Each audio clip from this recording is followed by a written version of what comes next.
बिस्मिल्लाहिर्रहमानिर्रहीम। अस्सलामुअलैकुम, मैं हूं सफिया खान। शामिल करते हैं हेडलाइंस। मुस्लिम लीग फंक्शनल के सरबराह पीर बगारा और गवर्नर सिंध इमरान इस्माइल की मुलाकात 2 घंटे से शायद जारी रही। मुलाकात में सूबे की सियासी सूरत हाल और अपोजिशन जमातों के ताल्लुकात पर गुफ्तगू।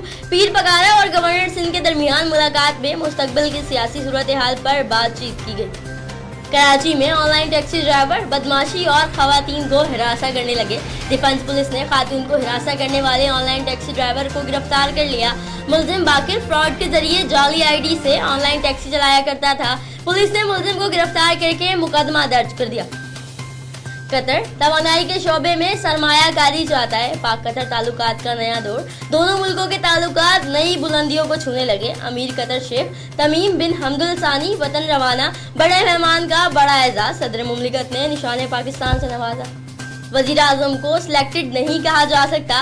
वजीर तवानाई उमर अयूब ने तहरीक इस्तेहकाक पेश कर दी। हुकूमती रुकन की तहरीक पर कायम मुकाम स्पीकर की रूलिंग। कहा आइंदा कोई वजीर आजम के लिए सिलेक्टेड का लफ्ज इस्तेमाल न करे। पीपी रुकन को झाड़ पिला दी गई। पाकिस्तान रेंजर्स ने शहर के मुख्तलिफ इलाकों में कार्रवाई करते हुए 20 मुलजमान को गिरफ्तार किया। मुलजमान को Khokhra park, Korangi industrial area, Saudabad model colony, Gulistan Jauhar और अवामी कॉलोनी से गिरफ्तार किया गया। मुलजमान में स्ट्रीट क्रिमिनल्स और मंशियात फरोश शामिल। मुलजमान के कब्जे से गैर कानूनी असलहा, एमुनेशन, मसरूका सामान और मंशियात बरामद। शहबाज शरीफ के लिए एक और मुश्किल। नैब ने अपोजिशन लीडर को 5 जुलाई को तलब कर लिया। आमदन से जायद असासा केस में मतलूबा दस्तावेजात साथ लाने की भी हिदायत। फिल वक्त इतना ही। मजीद खबरों और अपडेट्स के लिए विजिट कीजिए हमारी वेबसाइट csnlive.tv। इसके अलावा आप हमें ट्विटर और फेसबुक पर भी ज्वाइन कर सकते हैं। देखते रहिए CSN।